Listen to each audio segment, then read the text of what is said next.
Tom, 20 years. Probably doesn't seem like that long, but No, it how do you seems keep like doing 40. it?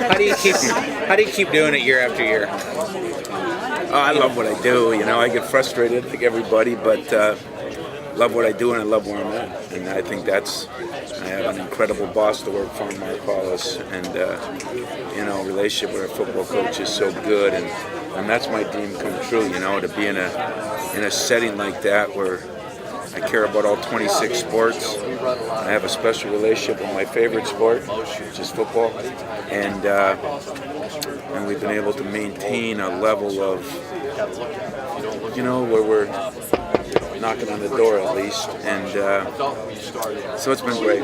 Probably pretty good to be a Spartan these days with Mark's football team. I can't tell you, it's football helps all of us so much, and he's done such an incredible job. He's a sounding board. I'm a sounding board for him.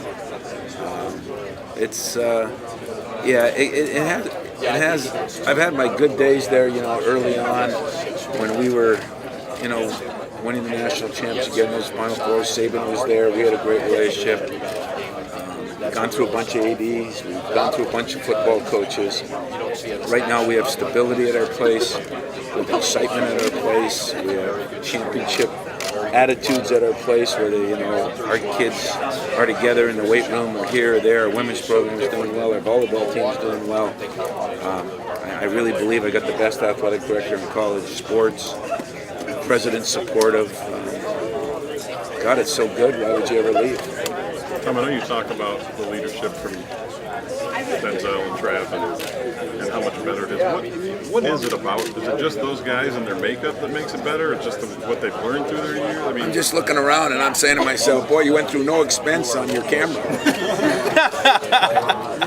But you're killing it. See, never even started yet. I know. What do I see in our leadership? Is that why? What is it about those two guys? Well, Denzel, like a Draymond, is not afraid to hear his own voice. You've had a couple of those guys. You had Cleaves. To me, you had Travis Walton. You had Day, and now you got Denzel. Trice leads by both example and by his work ethic, and he does take guys under his wing a little bit. He's done a great job with Tom and some of those guards. Javon Best, Travis has done an incredible job. But Valentine has that Pied Piper to him. They follow him, good or bad. And but he matches his mouth with his work ethic. And that's a great quality. Some guys can talk it, don't walk it. Some guys can walk it, but don't talk it. He's walking and talking, and I think it's going to end up really big for him. So these last couple of years, did he walk that balance of being the young guy and not overstepping, but still showing he had that? Yeah, he always. I think there was no question he was always a leader, but he kind of waited his turn. And, his dad's a coach, so he understands the system a little bit. But I've been impressed the way he's been engaged, and what he's done this summer. He's had great summers ever since he's come here. He's been the one constant, and I think he's ready to take his game to another level. Him and Dawson have to do that for us to be great this year. The Big Ten has been a very good conference from top to bottom over the years. For the first time, you had a program in Rutgers that really struggled. Concerned about watering down the level of competition? No. Rutgers was there for a while. They went through what other people have gone through. Eddie's a good coach. He's been in the NBA. He knows his stuff. He's going to attract kids to there. It's a great school. I think the Big Ten will help them. I really do. So the watering down, no, I wish we could water down a little bit, to be honest with you. When you look at the teams, there's so many good teams at the bottom, and that's what's changed. I don't think the league's always been like that. I think in the last 5-6 years, the bottom rung teams have, I think there's coaching in this league is really good, and I think people are putting money into their facilities, and right now when you look at a Nebraska coming in, they got a lot of people back. To me, they should be picked right up there 2-3 in our league. You know, Ohio State's always going to reload. Michigan now has done a great job. I think you're going to see teams that were down last year, like Indiana, Purdue, Iowa really made a big step. Minnesota goes and wins it's just, I agree with what most people have picked. I'm not sure we're that high, but really we got one, and then we got 9 or 10 teams, like you said. That coin flip, check the schedules, who plays who won, is going to make a big difference. But there's going to be a lot of teams between whatever that loss number is, 4, 5. There are going to be a lot of teams in there from 2nd to 9th, I think. And that's if Wisconsin can handle the pressure that goes with the position and injuries. Do you think this is as deep as the league's been? Well, I think it's as deep because we've added more teams, number one. And some of those teams, I mean, when you add Nebraska and all of a sudden, you know, they're beating us at home, I mean, that sucks. Tim didn't understand the rules when he got the job, you know. But he's done a great job there. And I mean, Maryland's been a perennial great program. Turge has done well everywhere he's been. You know, like I think Eddie's going to do very well there. I really do. So, yeah, deep as it's been by far, but with quality teams. How do you take those first steps? What has to happen to get the program? Well, for me, I think you got to land somebody. You know, I mean, coaches matter, but players play the game. You got to have players. You know, I landed that one recruiting class early that really helped me get rolling. Still indebted to those guys, and I think Eddie has to do that. I do think in the league they're in right now, and hopefully the TV, all the package things that go with this league is going to help him on the East Coast. And then I don't know, you know, I hear it's a hard place to play. I've not been there, but facilities, you know, the Cadillac and Chevette type of stories are, you know, facilities are going to matter. They got to make sure they put their money in basketball like they have in football. And what else do you need as Eddie's agent? What else? What'd you think of Coach Cal's combine? And did you watch it? I did. I mean, I give him credit because I don't think anybody, you know, and I'm sure Duke could have done it this year with their 9 McDonald's All-Americans, but, you know, it's something we did talk about at our meetings too, you know, and whether we're going to be able to look at something like that at the end of the year, you know, and what can we do to give these guys a better chance? You know, Big Ten combine? No, nationally. What can we do to give these kids a better chance of knowing whether they're ready to go or not? And get honest opinions. And the opinions now ended up from agents. I mean, let's face it. The opinion should be from GMs and scouts in the NBA and getting everybody together. So what he did on a small level hopefully will grow into a big level, and we can help these kids maybe when the year's over. Combines like that, I think, could help. But it was an infomercial, wasn't it? What about in terms of recruiting advantage? I mean, was it? Well, Kel's a friend of mine, but when he says it really has nothing to do with recruiting. You know, if he was Pinocchio, we could have hung 10,000 pieces of, or 10,000 shirts on that schnauber of his, because he, you know, I mean, if he didn't have nothing to do with recruiting, I'm sure it'd help recruiting. Or if he didn't, and he'd like to do it at our place next year, I'd be fine with it. But, you know, it's going to help him in recruiting. It's going to help him in everything. Not that he needs it, but I thought it was interesting what he did. I thought there's some merit to it. I think we could look at that from a national perspective and how can we help kids get where they want to get. And that might be an avenue. How many NBA scouts have you had in to see your guys? 90. Really? Same as him. Since I started 20 years ago. Had 90 there. But, you know, we have guys that come by. But, I mean, let's face it. That was a good deal for all the people, you know, for the scouts. You know, I don't know. Did they allow you guys in there one day? Oh, they didn't allow you in there? I don't blame you. No, I'm just kidding. You would. I would let you in there. That's right, I would. All kidding aside. But I think, you know, from a scout standpoint, you can go one place, you get there, you know you're going to see 8 or 9 guys that are going to be somewhere in the next couple of years, maybe all 1 year, maybe all in 2 or 3 years. So it was great for them. I mean, not many places can you get that many guys to come because you don't have that many players. Does it put more pressure on them, though? I mean, they've got 9 first-round Well, I picks. think that's what he's probably toying with. You know, does it make it better or make it worse? You know, you got to try something, but it's going to be interesting to see. You know, I got guys that aren't 5-star players that want to play 38 minutes at Michigan State. So how he does that, give the guy credit. I mean, he's. I think that's one thing he's done a masterful job of, is coaching egos and coaching situations like that. I think this year it'll be challenged to a new level, and I'll be checking it out. It'll probably make a difference on whether I take those other 9 McDonald's All-Americans on my recruiting list or not, depending how it turns out for him. One last thing. I mean, they obviously rated number 1 by a lot of people, though. But I mean, there's no guarantees, right? I mean, Wisconsin, Carolina, Duke. There's a lot of good teams this year. Yeah, there is. The Spurs, Cleveland. You said they were ranked that way by a lot of people. Well, DeCourcy picked Arizona number 1, and he's here. I'll have to ask Mike. I'll have to give him a pulse test.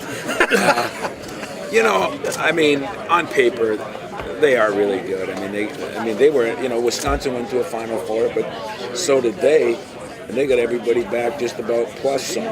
And you know, they're going to be good. But you're right. I mean, there's so many factors now to get to a Final Four, to make it, win a national championship. You do got to be lucky, and things got to fall in the right places. I mean, I swear to you, I thought last year we had our best chance, and injuries really hurt us. I mean, a couple injuries to a key guy or two can hurt. You never know that, and the team can get hot, and chemistry can get bad. I mean, he's got a lot of things he's juggling, but he's a master at it. He's done a great job of it. And I think if we're not allowed to gamble, but you know, I'll have to talk to DeCourcy on why he picked like he did. I know how I picked.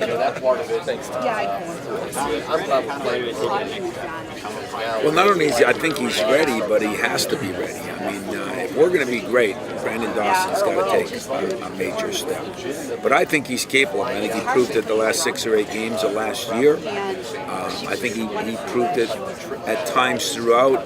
He's trying to do what I tried to do when I got this job. Can I stay consistent? It doesn't mean that every game you're going to get 20, but can I be consistent on a night-in, night-out basis? If he's consistent and plays with a high motor and high energy, I think the work he did this summer, he's going to become a star, which he should be. And so he needs to for us. He needs to for himself. That's a pretty good deal when both people benefit from how he plays.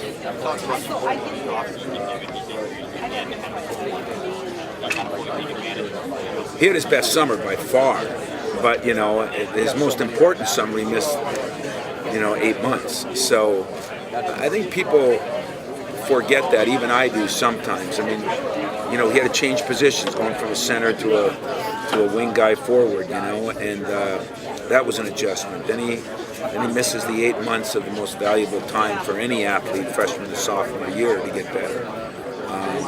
Then he played on that knee that he had no issues with. It was almost a freak of nature, but he also played at a different level because subconsciously, when you come back and your first time back is right when you start practice, that's tough. So, I have a lot of reasons to be on Brandon Dawson, but I have a lot of reasons to feel really good about what I think he's going to have for a senior year at Michigan State. Everybody would like to have veteran teams every year, but with one and done and the world we live in, when did you realize that you got to go after those guys? Even if they might only come. My thing's never changed. I mean, it wasn't as talked about then. You know what was Cleve's going to be? He was a top 10 kid. You know, they just weren't coming out as often. Richardson, you know, was a 1 or 2 kid, and he did come out after 2 years, but it wasn't the norm back then. But Is I've it never different recruiting changed. now, Oh yeah. because everyone thinks they're one and done. Like a lot of these Yeah, I kids. mean, you're one and done. I mean, you really would be. I mean, at this day and age, the guys that think they're ready to leave early, I mean, you would have been out your first year. I mean, seriously. I mean, I'm not saying you would have made it, all kidding aside, but that's the mentality now. And the other sad mentality is if you're a junior or senior, it hurts you to be in. I mean, that's the saddest of all. Because there's so many reasons. Look at Dawson. I mean, 2 major injuries, 1 major. And yet, you know, things like that are always talked about. And but as far as going after one and done guys, the only thing I would prefer is have a guy that wants to come to win a championship and let that lead to being done. Not come in on an 8-month contract. You know, that's For his own hard. stats. I mean, that's hard. That's hard. I think it would be hard to enjoy that. You know, but taking one and done guys in this fallacy that I don't want a one and done guy or I don't want a guy to leave after a year. I've said it to our media. I've said it to everybody. Unfortunately, kids leaving early is worth more than winning a national championship. So why wouldn't a coach want him to leave early if he could? Some coaches don't care if they leave early and fail. I do. I'm ingrained there. I've been there. It's you know, I don't want a guy leaving early if he's not ready to go. But I mean, I've had guys that have done it. It's a different animal than it was. I call it the Twitter generation, as most people know. But the last 4 years, it's changed even dramatically. Kentucky has changed some of that. Really has. For better or worse, I'm not sure yet. So when you're going after guys that may not stay 4 years, what are you trying to do? How do you try to get a team to gel faster when you have that? Yeah, because I don't think I'm going after anybody that thinks they're going to be there 4 years. Seriously. How do you get a team to gel faster? Would that be the biggest challenge? That is the biggest challenge. That's what I'm most impressed with what John's done there. He's found a way to get them to buy in. I mean, he's been close, though. Almost been a couple failures that then it goes off the deep end.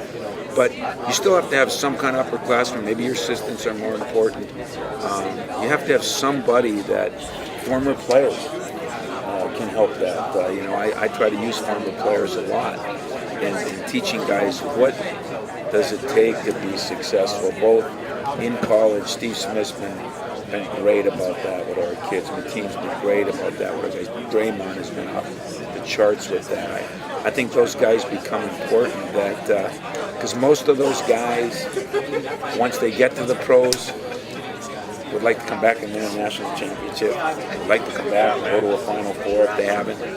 Most of those guys would, at least. And so trying to sell that and get the happy medium of, okay, enjoy it, but then you got to work harder. You know, there's 3 forms of college life. There's the social, there's the academic, and then there's the athletic.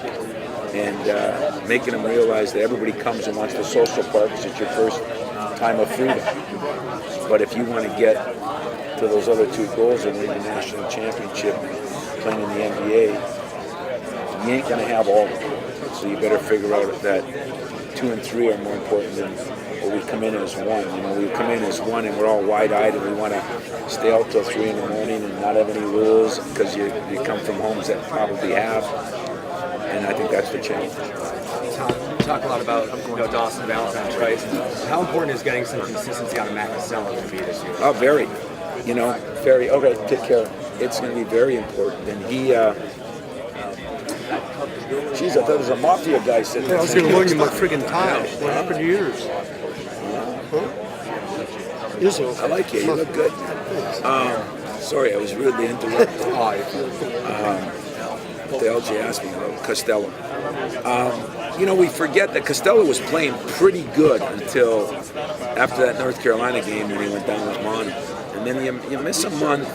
You're not a great player.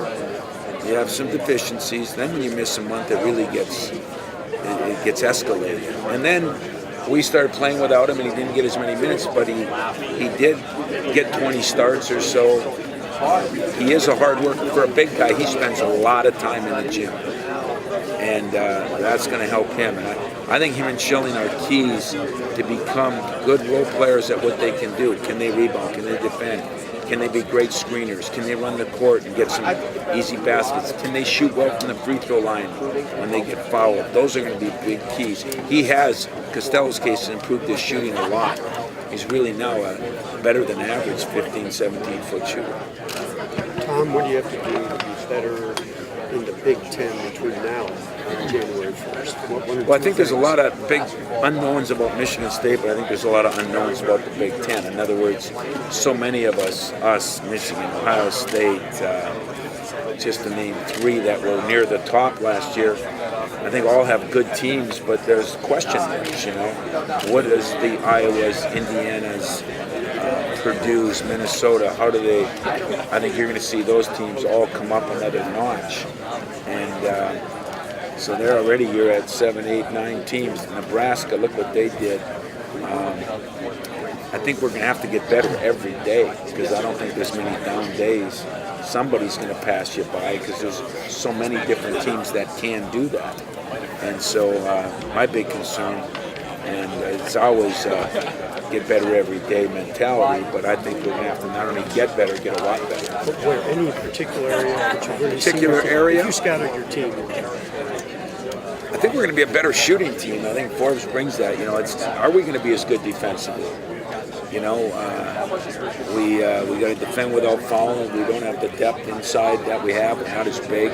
Are we going to be a good rebounding team? A couple of the staples that we've had, are they going to be as good this year? Gary Harris still brought a lot to the defensive end of the court that people are going to realize when he plays in the NBA. But Adrian Payne was not a liability defensively. He could handle ball screens. One of the things the league was impressed with him is just the way he dealt with ball screens in there. So we missing two guys that did a lot. With Appling, it was a loss, but the poor kid after halfway through never was the same player. So I think Trice is going to fit in there. I think Trice is better. I think both Valentine and Dawson are a lot better. And we're going to miss Harris. We're going to miss Payne. But Forbes can shoot it as well. A kid like Elvin Ellis can play and understands the game and can defend as well. What Gary Harris brought is a guy that could do all of it. That's why he's gone.